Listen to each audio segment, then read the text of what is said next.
Hello बच्चों, आज का टॉपिक है quadratic equation. Quadratic equation polynomial में भी इसका चर्च हुआ था। अगर आपको याद है तो क्वाड्रेटिक इक्वेशन बताए थे कि इसकी डिग्री 2 होती है और डिग्री बताया गया था कि किसी भी अलजेब्रिक एक्सप्रेशन के मैक्सिमम एक्सपोनेंट जो होते हैं उसी को डिग्री कहा जाता है। तो सबसे पहले क्वाड्रेटिक इक्वेशन का स्टैंडर्ड फॉर्मेट क्या है ये देख लेंगे। स्टैंडर्ड फॉर्म ऑफ इक्वेशन क्या होता है। तो सबसे पहले ये देखना है इसका standard form of equation ax² plus bx plus c equal to 0। ये इसका स्टैंडर्ड फॉर्म ऑफ इक्वेशन है। अब इसमें a जो है ये कोएफिशिएंट ऑफ x² है, b जो है वो कोएफिशिएंट ऑफ x है और c जो है वो कांस्टेंट टर्म ऑफ इक्वेशन है। जैसा कि इसकी डिग्री 2 है तो इसके सॉल्यूशंस जो जीरोज होते हैं, मैं उसके बारे में बताया था कि सॉल्यूशन का नंबर जो है वो डिग्री के बराबर होता है। इसका मतलब इसके जो जीरोज होंगे, जीरोज मतलब कि नंबर ऑफ जीरोज अगर लिखते हैं तो ठीक रहेगा। नंबर ऑफ जीरोज जो होंगे इसी को सॉल्यूशन भी लिख सकते हैं यहां पे, ये इसके 2 होंगे। पॉलिनोमियल में इसके नेमिंग भी कराए गए थे अल्फा एंड बीटा, बट यहाँ क्वाड्रेटिक इक्वेशन में अल्फा बीटा से मतलब ज्यादा कंसर्न नहीं है। यहाँ बस हमें याद रखना है यहाँ कि नंबर ऑफ जीरोज इसके 2 होते हैं। इसके बाद हमें एक चीज इसमें और सीखना है, डिस्क्रिमिनेंट।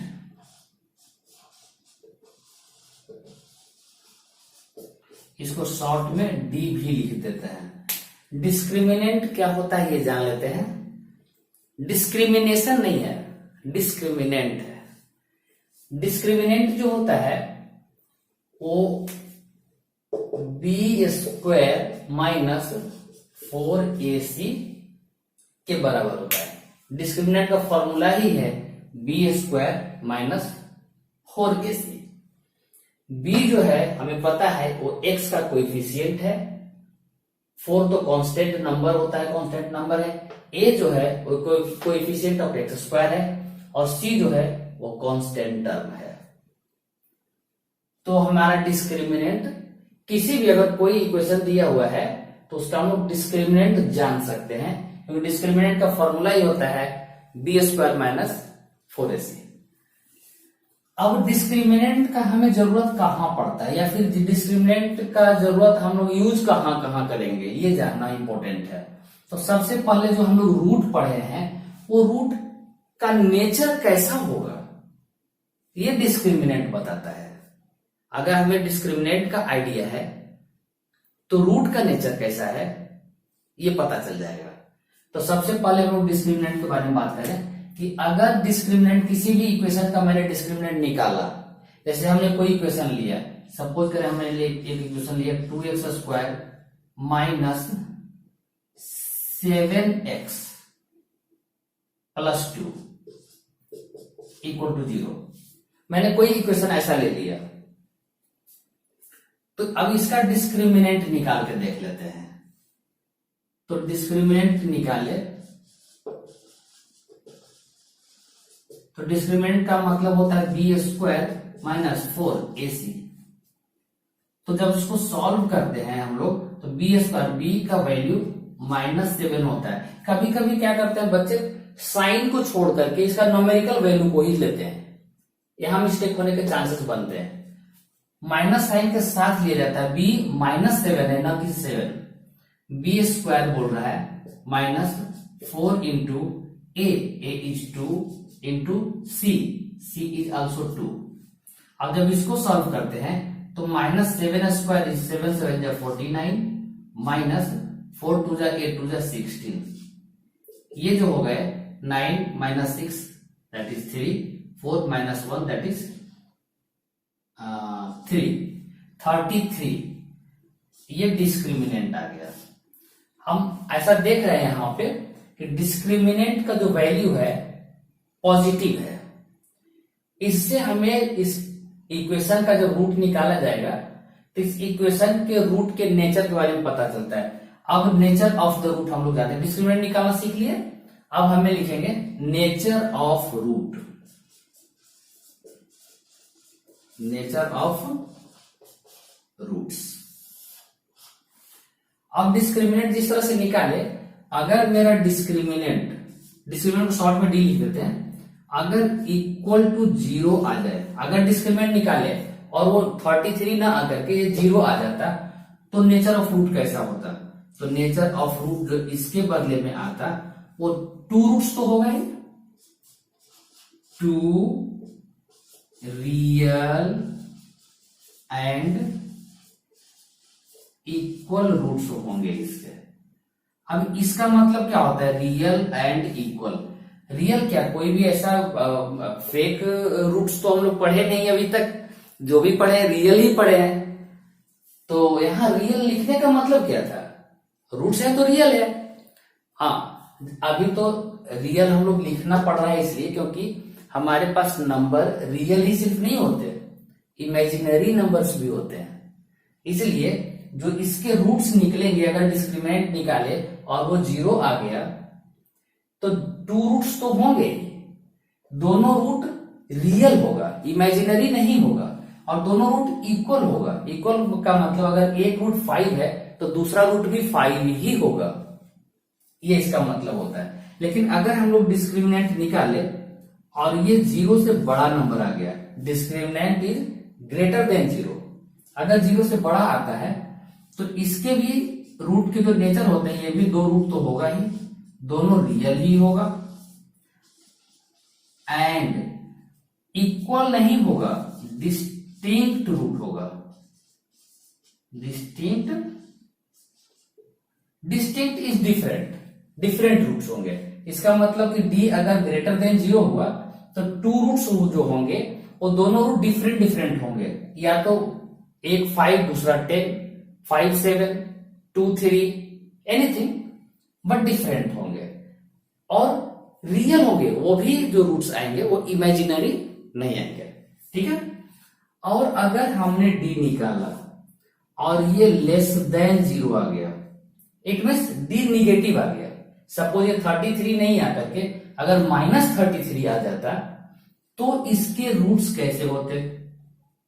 तो हमें पता है कि इसके no real root exist, no real root exist, इसके रियल रूट एग्जिस्ट नहीं करते हैं।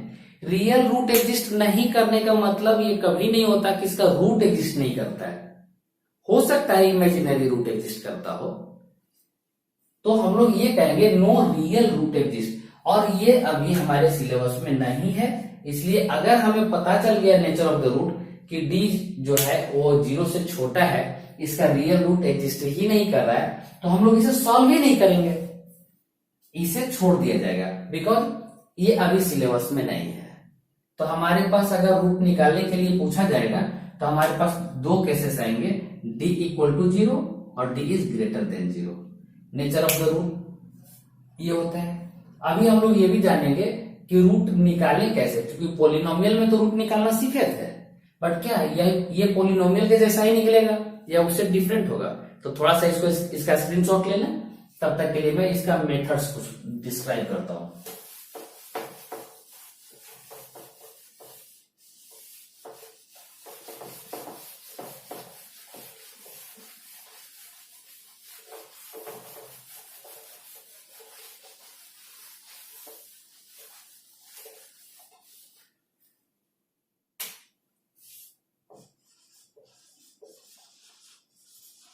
Methods for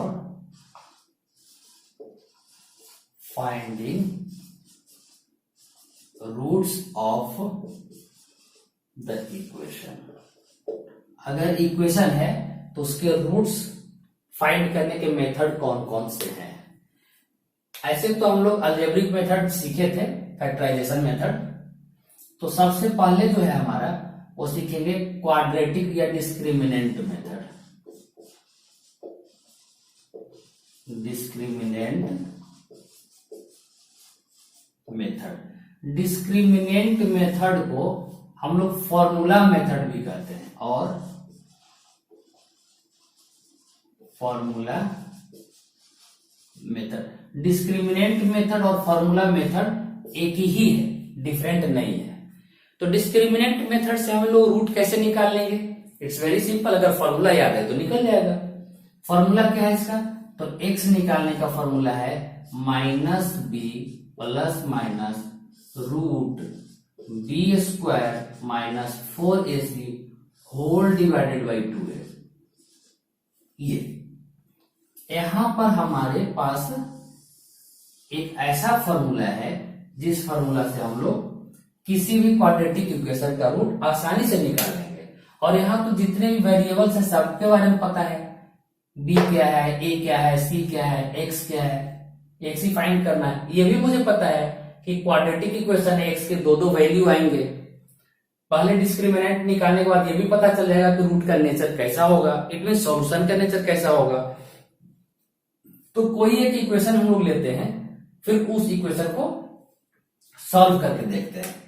कोई एक इक्वेशन ले लेते हैं, पहले हम लोग ले लेते हैं जैसे 2x² minus 7x plus 3 equal to 0।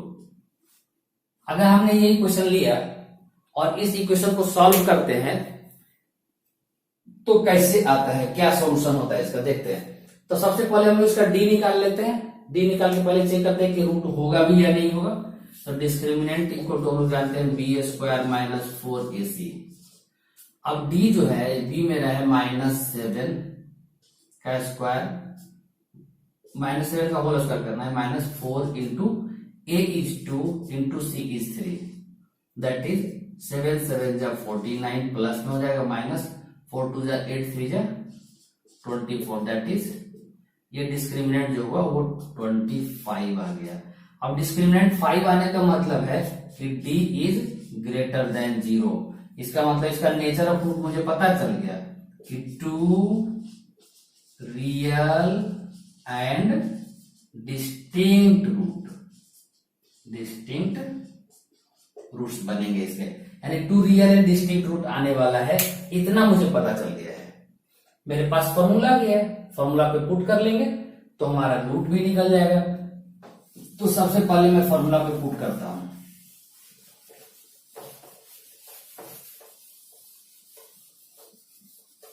यहां कह रहा है x equal to -b, b is -7 minus b is -7, that's why minus हमने ब्रैकेट में भी लिया हुआ है, -b यानी b², यानी कि यहां पर लिखा हुआ -b plus minus root b² minus 4ac का मैंने वैल्यू अभी जस्ट निकाल लिए थे।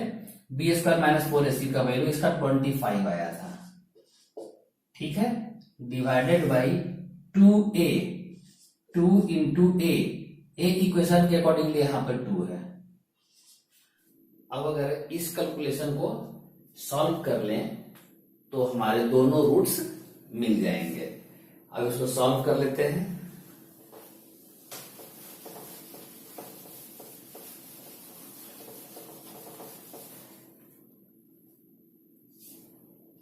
x इक्वल टू माइनस +7, पहले प्लस ले लेते हैं √5 का प्लस -5, या √5 का मैं डायरेक्ट अब यहाँ पे 5 ले जाऊं, 5 डिवाइडेड बाई 2 2 जा 4। और दूसरा अगर हम लेंगे एक बार प्लस और दूसरी बार माइनस, तो x इक्वल टू -7, और यहाँ प्लस ऑलरेडी ले चुके हैं, दूसरी बार माइनस ले रहे हैं, -25 का √5 डिवाइडेड बाई 2 2 जा 4। अब अगर इसको देखेंगे x इक्वल टू हो गया 7 5 12/4, दैट इज 3। और यहां अगर देखें तो x equal to 7 - 5 that is 2, 2/4 that is 1/2। तो इस तरह से देखते हैं क्या कि क्वाड्रेटिक फॉर्मूला से हम लोग दोनों रूट निकाल लेते हैं। और जैसा कि इसमें डिस्क्रिमिनेंट जो था 0 से बड़ा आया था, तो इसका सीधा मतलब था कि 2 रियल एंड डिस्टिंक्ट रूट का एग्जाम्पल था ये। यहां दिख भी रहा है कि फर्स्ट रूट इसका 3 है, जबकि सेकेंड रूट इसका 1/2 है। तो ये क्वाड्रेटिक फॉर्मूला मेथड हो गया। अब इसके बाद एक और मेथड है completing square method.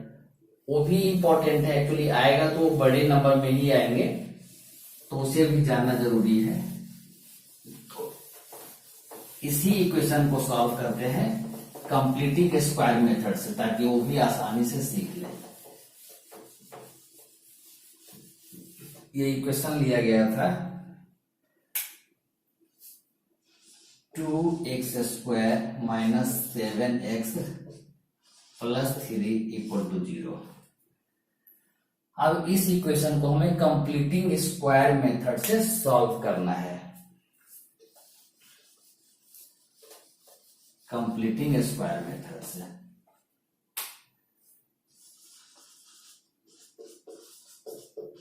Completing square method.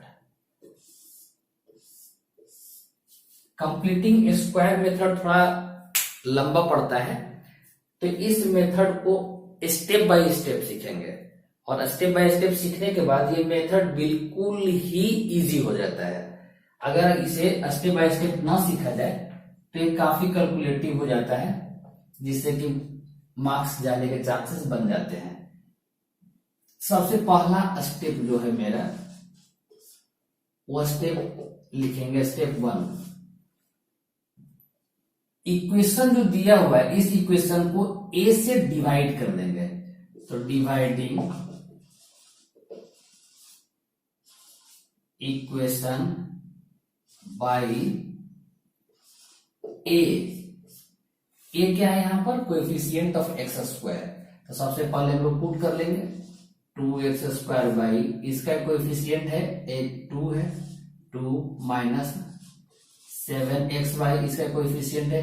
Total को a से ही डिवाइड करना है, तो इसको भी 2 से डिवाइड कर दिए, प्लस 3 बाई, इसको भी a से डिवाइड कर दिए। राइट साइड में 0 है, तो राइट साइड वाले को भी डिवाइड कर देना है। और जब इसको सिंप्लीफाई करेंगे तो 2 और 2 कैंसिल हो जाएगा, तो ये हो जाएगा x² minus 7/2x plus 3/2 equal to 0 divide by 0। अब स्टेप 2 जो है, यहां पर स्टेप 1 लिख लेता हूं।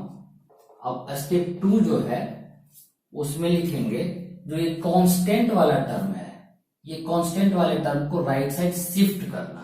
तो इसको भी लिख लेते हैं shifting constant term in right hand side.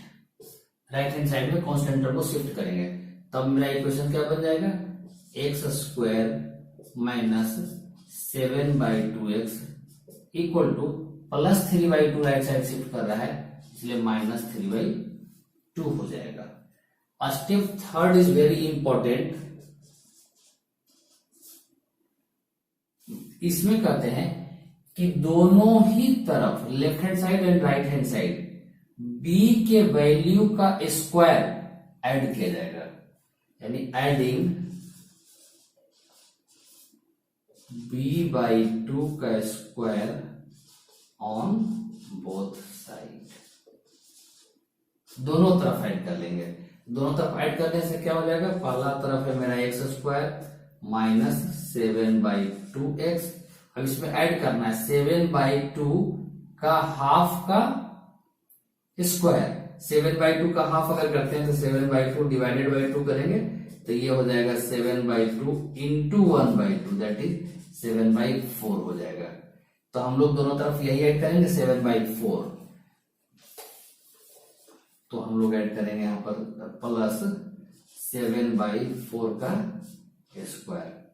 Right hand side में भी चले जाते हैं, माइनस 3/2, इसमें भी प्लस करना है मुझे 7/4 का जैसा कि मुझे पता है कि इक्वेशन के left hand side right hand side में दोनों तरफ सेम नंबर ऐड करने से इक्वेशन में कोई फर्क नहीं पड़ता है। यहां के बाद एक इंपॉर्टेंट बात यह जाता है कि इतना स्टेप, थर्ड स्टेप करने के बाद हमें एक फॉर्मूला के फॉर्मेट में ये मिलता है। और ये अच्छी बात है कि फॉर्मूला जो बनने वाला होता है वो दो ही फॉर्मूला में कोई एक होता है, या तो a प्लस बी का होल स्क्वायर मिलेगा, नहीं तो फिर a माइनस बी का होल स्क्वायर मिलेगा। ये अच्छी बात है। अगर मेरे b वाले टर्म नेगेटिव में है तो a माइनस बी का होल स्क्वायर मिलेगा, नहीं तो अगर b वाला पॉजिटिव है तो a प्लस बी का होल स्क्वायर मिलने वाला है। तो जैसा कि यहाँ साफ दिख रहा है मुझे 7/2 का वैल्यू साइन जो है वो नेगेटिव है, तो मुझे a माइनस बी का होल स्क्वायर मिलेगा, और a ये है और b ये है, a square minus 2ab plus B square.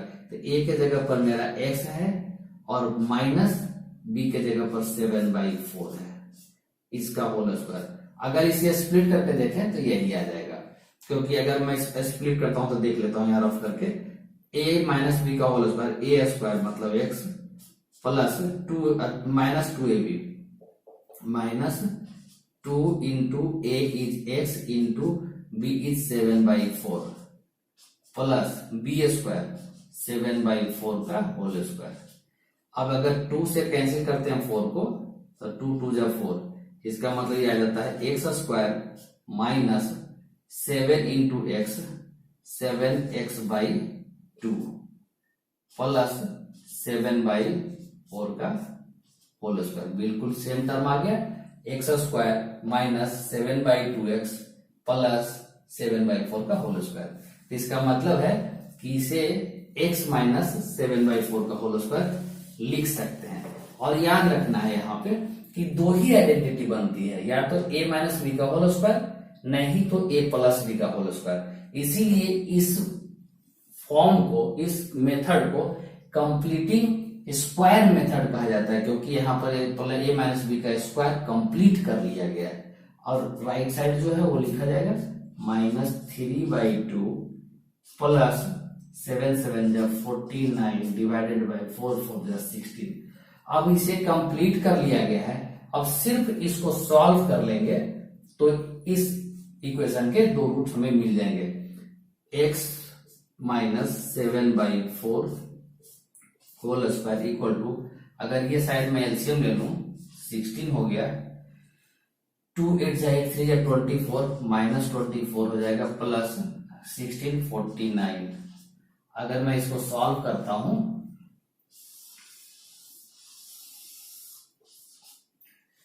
तो मेरा आ जाता है x माइनस 7/4 का होल स्क्वायर, x माइनस 7/4 का whole square equal to -24 plus 49 that is 25/16। 25/16 को मैं ऐसे भी लिख सकता हूं, x माइनस 7/4 का होल स्क्वायर इक्वल टू 5/4 का होल स्क्वायर। अब अगर 5/4 का होल स्क्वायर लिखते हैं तो ये प्लस में भी स्क्वायर करेंगे तो प्लस आएगा, माइनस में भी स्क्वायर करेंगे तो माइनस होगा। तो इसका मतलब यहां पर मैं प्लस माइनस दोनों ही लिख सकता हूं। प्लस 5/4 स्क्वायर भी हो सकता है, माइनस 5/4 स्क्वायर भी हो सकता है। मैं दोनों इक्वेशन 1 by 1 लूंगा।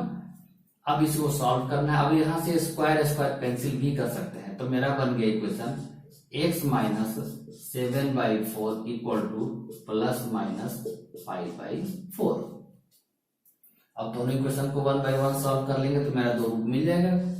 x माइनस 7/4 इक्वल टू, पहले प्लस ले लेता हूं 5/4, इसको सॉल्व कर लेंगे, और दूसरा ले लेंगे x minus 7/4 equal to minus ले लेते हैं, तो माइनस 5/4 हो गया, इसको सॉल्व करेंगे दूसरा इक्वेशन आ जाएगा। अब यहां करते हैं क्या, x minus 4, x minus 7/4 equal to, x equal to क्या हो जाएगा 5/4 माइनस राइट साइड आएगा प्लस 7/4 दैट इज, ये आ गया 7 और 5 12/4 दैट इज 3। और यहां आ गया मेरा x equal to -5/4 this will go right side with plus sign 7/4, that is 7 minus 2, that is 2/4, that is 1/2।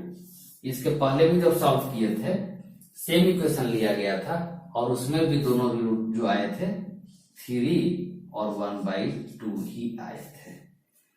इसका मतलब हुआ कि हम लोग कंप्लीटिंग स्क्वायर को जैसे सॉल्व करते हैं तो सबसे पहले इसके स्टेप को फॉलो करना कंपलसरी हो जाता है।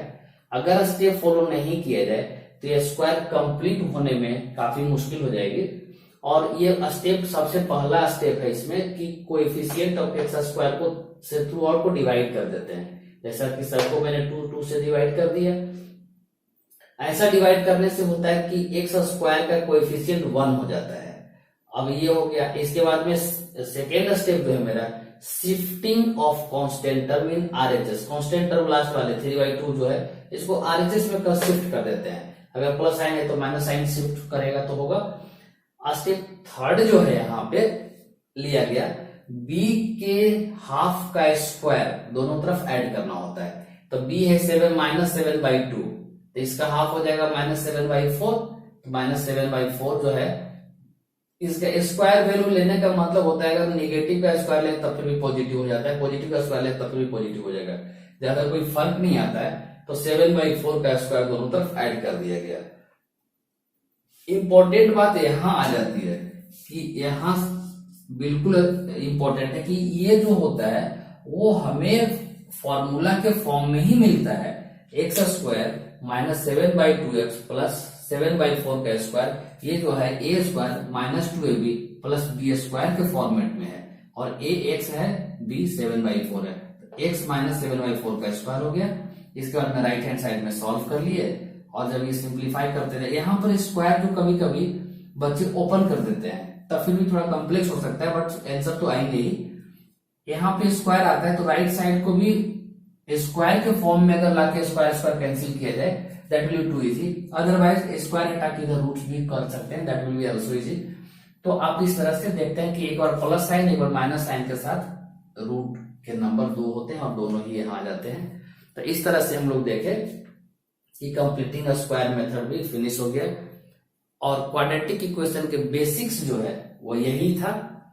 हम लोग नेक्स्ट क्लास में important question of quadratic equation और 10 इयर्स के क्वेश्चन बैंक से जो भी क्वाड्रेटिक इक्वेशन से रिलेटेड क्वेश्चंस आए हुए हैं उस पर डिस्कशन करेंगे। एक इंपॉर्टेंट बात, अगर कोई भी क्वेरी आती है आपको या चैप्टर से रिलेटेड हो या फिर कोई दूसरे चैप्टर से भी रिलेटेड हो तो मेरे डिस्क्रिप्शन बॉक्स में जाकर के आप मैसेज डाल सकते हैं ताकि मैं उसका रिप्लाई करता रहूंगा और ये भी देखूंगा कि आपको और क्या क्या रिक्वायरमेंट्स है। अगर कोई दूसरी रिक्वायरमेंट्स है तो वो भी आप मुझे बताएं, मैं ट्राई करूंगा कि आपके मैक्सिमम रिक्वायरमेंट को फुलफिल कर दिया जाए।